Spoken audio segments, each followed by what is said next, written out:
Hello, welcome student. Today we are discussing about generation of computers. Before going to further, जिसने channel को subscribe नहीं किया है वो पहले चैनल को सब्सक्राइब करें ताकि आने वाले नए वीडियोस आप तक जल्द से जल्द पहुंच सके और वीडियोस को लाइक और शेयर करें ताकि बहुत सारे स्टूडेंट के पास ये वीडियो पहुंच सके। Student, generation of computers, the computers that we have today is passed through several development phases known as the generation of computer. Generation is a change in technology being used. Technology में जैसे जैसे changes आए गए हैं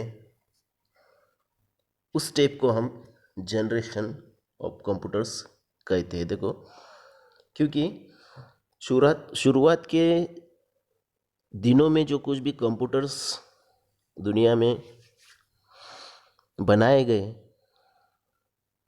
वो बहुत ही slower थे, बल्कि थे, consumes more space, requires more powers and had less computing powers, less storage. ये उसके ड्रॉबैक्स थे। अभी जैसे जैसे ये ड्रॉबैक्स कम कर किए गए वैसे वैसे जनरेशन चेंज होती गई। शुरुआती में जो कुछ भी कंप्यूटर दुनिया में इन्वेंट हुआ जिसे हम फर्स्ट जनरेशन ऑफ कंप्यूटर कहते हैं, जिसका दौर रहा है 1942 से लेकर 1955 तक, जिसमें ENIAC, EDVAC, EDSAC, UNIVAC first and IBM 701 was considered the computers of this first generation. First generation के ये कुछ कंप्यूटर के नाम हैं। ENIAC यानी electronic numerical integrator and computers, EDVAC electronic discrete variable automatic computer, EDSAC जिसे हम कहते हैं कि electronic delay storage automatic calculator, और VNIAC फर्स्ट यानी यूनिवर्सल ऑटोमेटिक कंप्यूटर, जिसे डेवलप किया था इंजीनियर्स लोगों के टीम ने, जिसमें लीड किया था जे प्रेस्पर, इकार्ट एंड मैकली। इन दोनों इंजीनियर्स ने जिस कंप्यूटर को बनाने में लीड किया था। ये कुछ कंप्यूटर्स है फर्स्ट जनरेशन के जो पहले इन्वेंट हुए। This computers could perform 1000 operations competitions in a second. देखो, ये कंप्यूटर जो पहले बनाए गए वो क्या बहुत सारे ऑपरेशंस करते थे सेकंड में,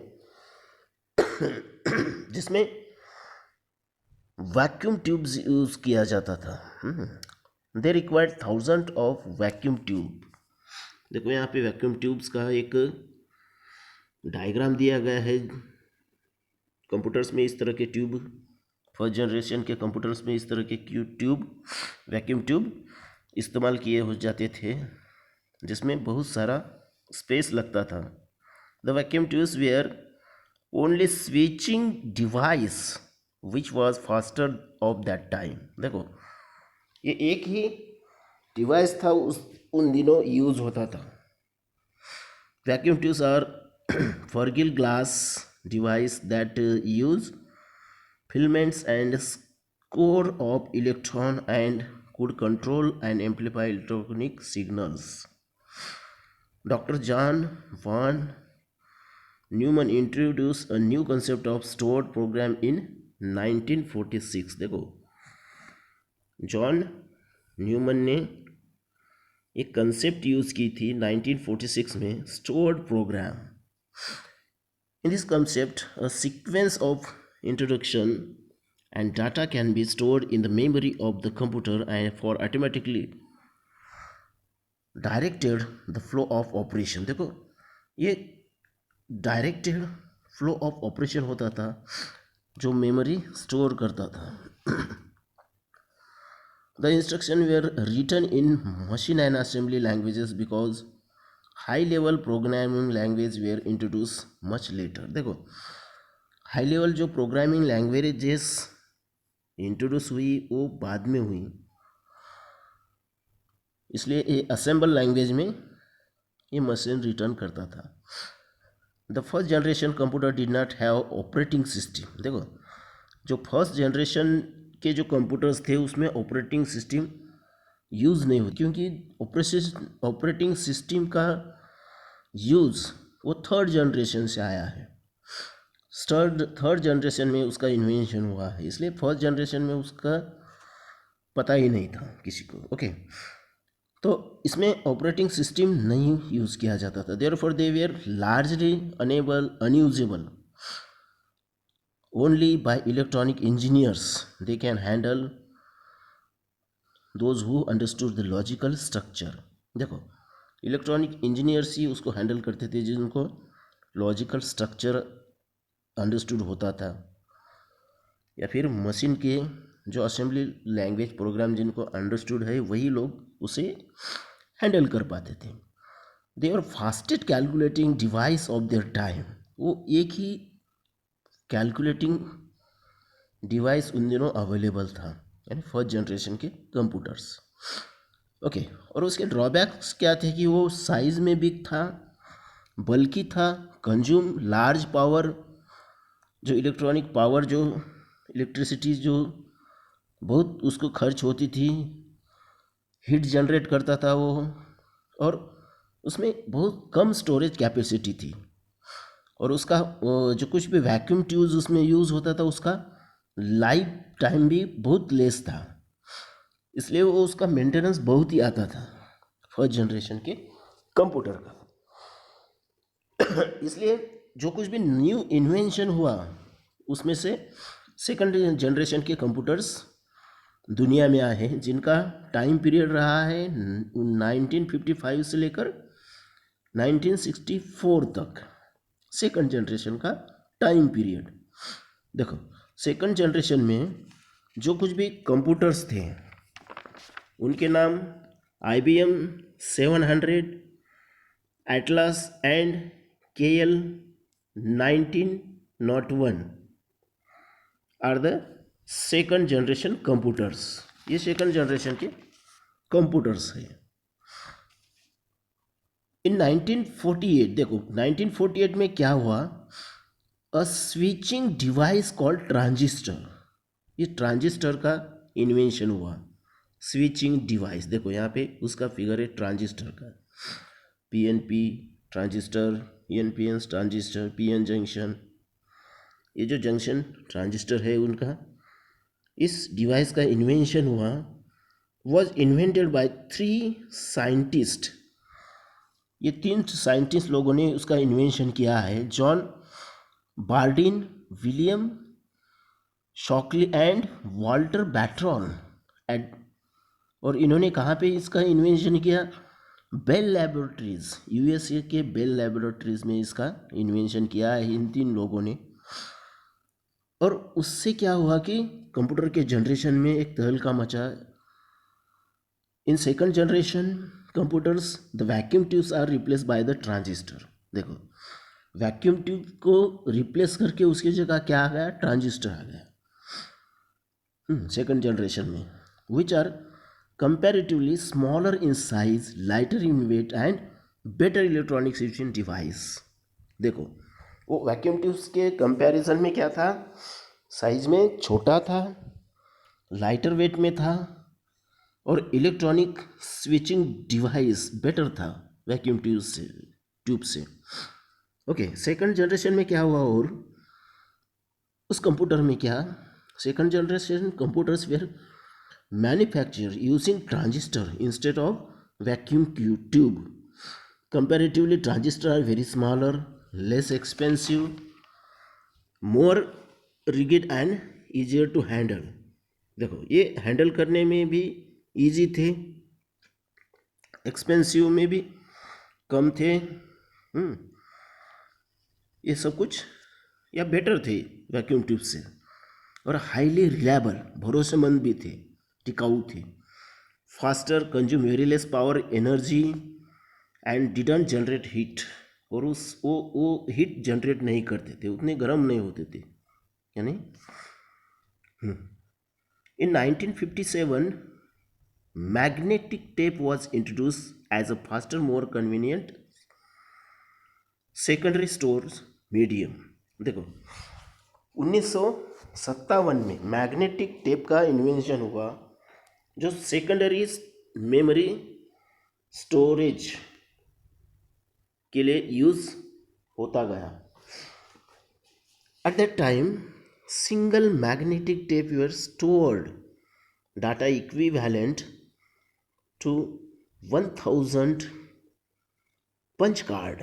देखो during this period high level programming languages like Fortran, COBOL, ALGOL, SNOBOL, ये सारी लैंग्वेजेस भी डेवलप हुई, प्रोग्रामिंग लैंग्वेजेस भी डेवलप हुई, हाई लेवल प्रोग्रामिंग लैंग्वेजेस है ये, इनका आविष्कार हुआ इस सेकंड जनरेशन कंप्यूटर में. और उसके बाद थर्ड जनरेशन जो आया कंप्यूटर में, उसका दौर रहा, उसका टाइम पीरियड रहा 1964 से लेके 1964 से लेके 1975 तक. और जो इस जनरेशन के कंप्यूटर रहे हैं IBM 360, NRC 395, TDC 316, जिसको डेवलप किया था जैक किल्बी ने. ये कंप्यूटर जनरेशन का आविष्कार हुआ है 1964 में, क्योंकि 1958 में जैक सेंट क्लेबर किल्बी और रॉबर्ट नॉइसी, इन दोनों ने IC यानी इंटीग्रेटेड सर्किट का आविष्कार किया 1958 में. दे इन्वेंटेड इंटीग्रेटेड सर्किट, यहाँ पे दिया गया है देखो, इंटीग्रेटेड सर्किट यानी IC का उन्होंने क्या किया, आविष्कार किया. और उससे क्या हो गया कि कंप्यूटर मोर फास्टर हो गया. देखो IC is a semiconductor wafer और chip on which several tiny resistors, capacitors and transistor were fabricated. देखो ये IC जो बना होता है उसके में बहुत सारे रजिस्टर्स, कैपेसिटर और ट्रांजिस्टर, इन सभी का इसमें सर्किट यूज होता है. In third generation of computer the transistor were replace by the RC. देखो ये जो ट्रांजिस्टर थे सेकंड जनरेशन में यूज होते थे, इसकी जगह थर्ड जनरेशन में ये ICs यूज होने लगी. देखो पहले फर्स्ट जनरेशन में वैक्यूम ट्यूब्स का यूज़ होता था, सेकंड जनरेशन में ट्रांजिस्टर का यूज़ होने लगा, और थर्ड जनरेशन में इस इंटीग्रेटेड सर्किट यानी IC का यूज़ होने लगा. देखो as compare to transistor IC are very smaller. Transistor के कंपेयर में IC बहुत स्मॉलर होती थी, less expensive, more rugged and easier to handle. देखो ये हैंडल करने भी ईजियर थी, लेस एक्सपेंसिव थी, और हाईली रिलायबल यानी भरोसेमंद थी. ट्रांजिस्टर से भी ज़्यादा भरोसेमंद ये ICs थी. देखो और थर्ड जनरेशन में जो कुछ भी ये जो आईसी होने यूज़ होने लगी वो भी हिट ट्रांजिस्टर से भी कम जनरेट करती थी. Third generation computers were more powerful, more reliable, less expensive, smaller and cooler to operate rather than second generation computers. देखो इसमें पहली बार थर्ड जनरेशन में ओएस का यानी ऑपरेटिंग सिस्टम का स्वीकार किया गया या फिर थर्ड जनरेशन में ही ओएस का यूज़ किया गया. देखो ये technology OS operating system technology इसमें यूज़ की गई. With the advancement of technology allowed to the construction of larger capacity magnetic disk and magnetic tape, parallel standardize of high level language, time sharing operating system, unbundled of software and hardware were seen in this third generation. देखो और इसमें Fortran and cobble ये जो language थी उसको standardise किया गया. High level की जो लैंग्वेज थी कंप्यूटर की लैंग्वेज सिस्टम जो थी फोर्ट्रॉन और कोबल उसको स्टैंडर्डाइज किया गया. फोर्ट्रॉन को फोर्ट्रॉन फोर्थ और ग्लोबल को ग्लोबल 68 इस नाम से जाना गया. इसमें स्टैंडर्डाइज डेवलप किया गया अमेरिकन नेशनल स्टैंडर्ड इंस्टीट्यूट द्वारा ANSI द्वारा. Because of this language program written high level language in one computer can be executed on another computer. और 1960 तक this computer manufacturer sold their hardware along with their required software.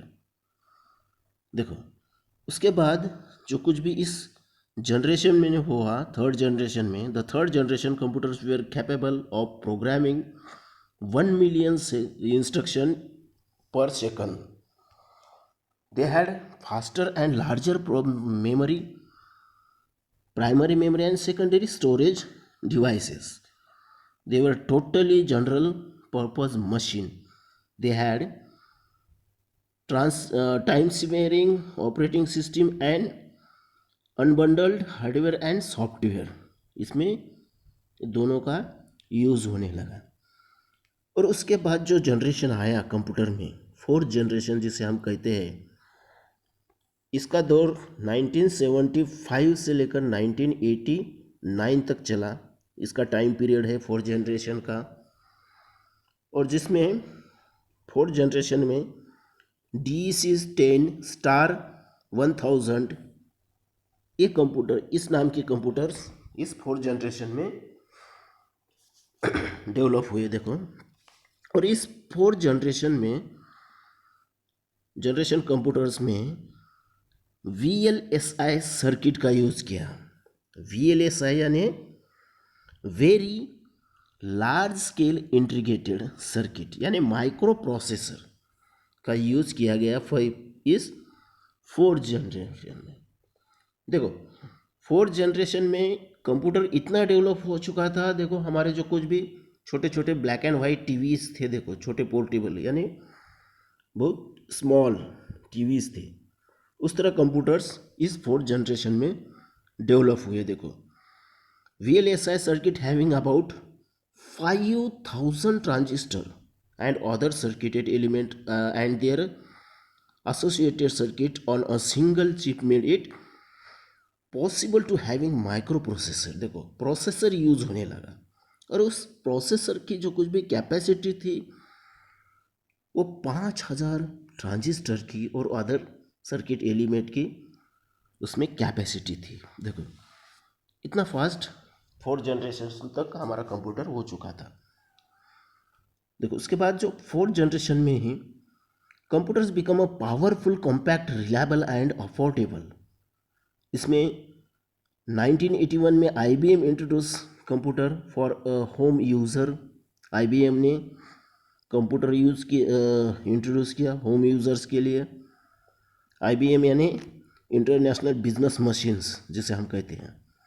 The fourth generation computer had micro processor based system, इसका system जो था micro processor based था, जो हमने micro processor ये chip इसके बेस ये कंप्यूटर था 4th जनरेशन में.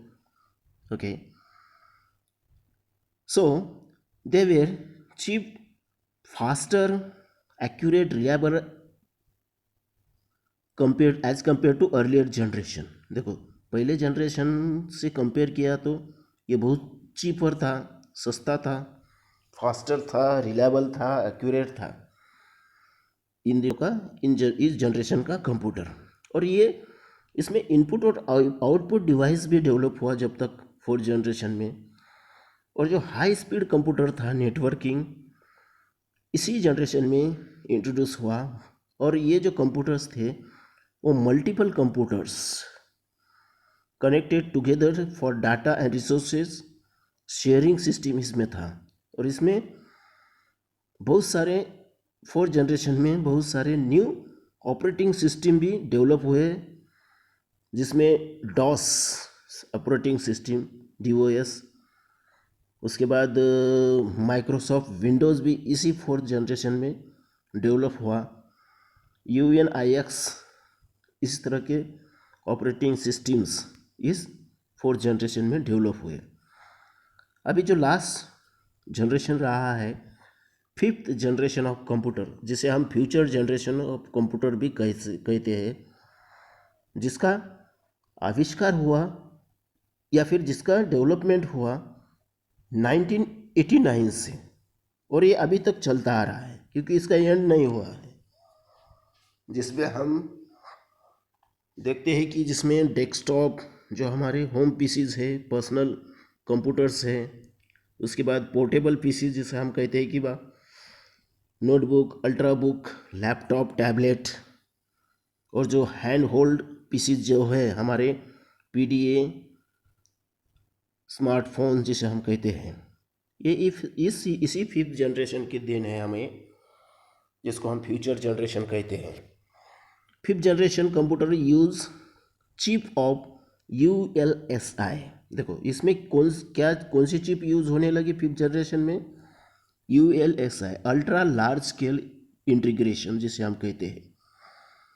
और उसके साथ साथ SLSI यानी सुपर लार्ज स्केल इंटीग्रेशन भी, ये टेक्नोलॉजीज इसमें यूज़ होने लगी. कौन से? 5th जनरेशन में, जिसे हम फ्यूचर जनरेशन यानी लेटेस्ट टेक्नोलॉजी जिसे हम कहते हैं.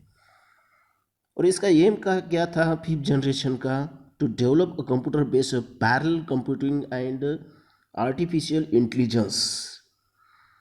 ये इसका एम था, which could respond to neutral language input and capable of learning from own experience.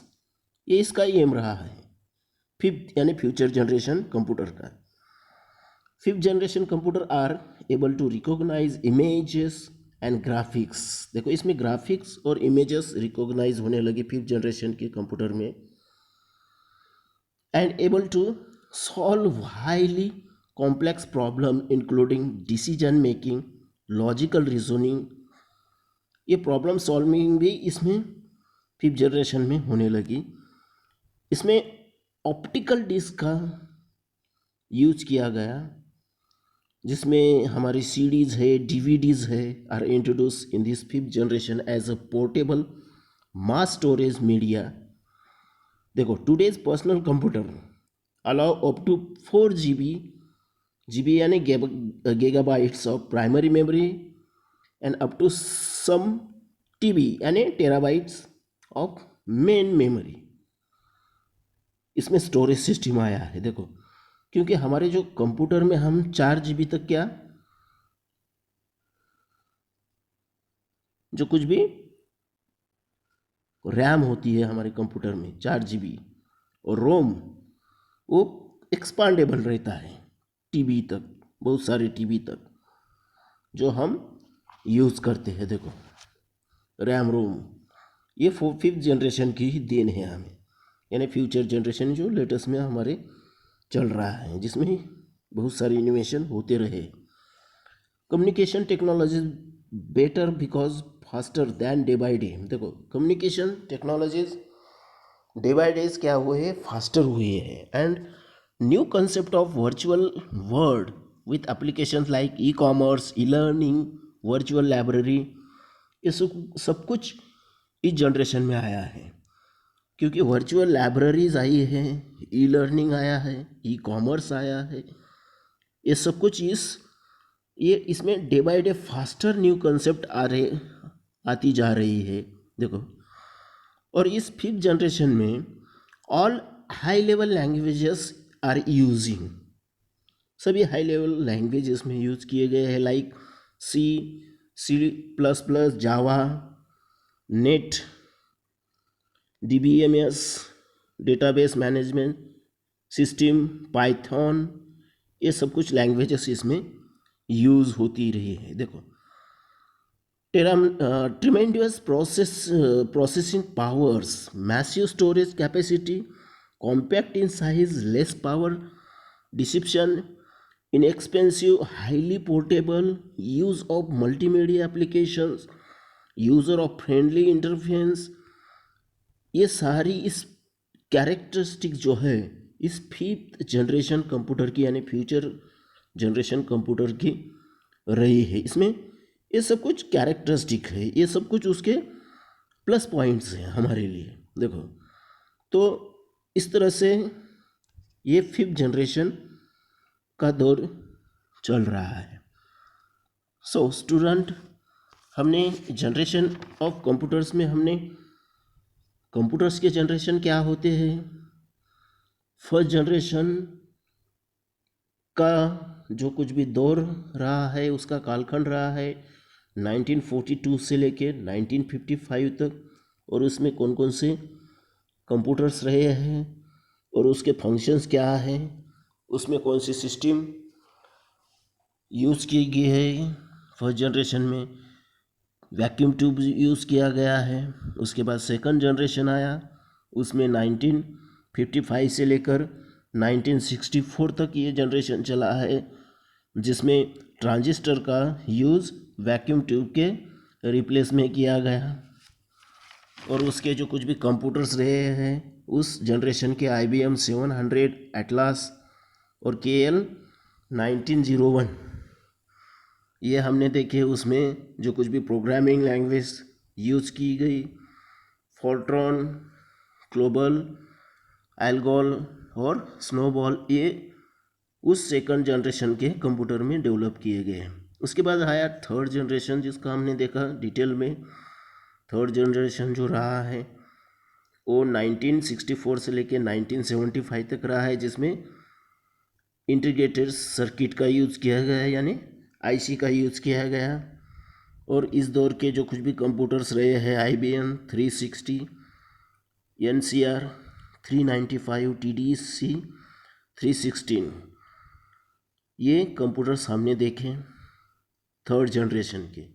और थर्ड जनरेशन की एक बहुत ही खासियत है जिसमें पहली बार OS का यानी ऑपरेटिंग सिस्टम का यूज़ किया गया, ये हमने देखा. उसके बाद फोर्थ जनरेशन जिसका दौर चला 1975 से लेकर 1989 तक, जिसमें very large scale integrated circuit यानी माइक्रो प्रोसेसर का यूज़ किया गया. और इसी जनरेशन में छोटे छोटे कंप्यूटर्स बनने लगे. और जो उसके बाद जो कुछ भी जो आया फिफ्थ जनरेशन यानी फ्यूचर जनरेशन, वो 1989 तक 9 से स्टार्ट हुआ है और वो अब तक चलता रहा है, जिसमें हमने देखा है कि आज के जो कुछ भी लैपटॉप, जो कुछ भी PCs है, डेस्कटॉप, जो कुछ भी मोबाइल फ़ोन है, स्मार्टफोन है, ये इस जनरेशन की देन है, जिसमें बहुत सारे फंक्शंस डेवलप हुए हैं, जिसमें ये कुछ भी लैंग्वेज जो उसकी language high level language use की गई है, C++, Java, net, DBMS, Python, इस तरह के हाई लेवल लैंग्वेजेस इस कंप्यूटर के जनरेशन में यूज़ हुए हैं. तो इस तरह से हमने ऑल 5 जनरेशन्स इस वीडियोस में देखे हैं. Thank you very much.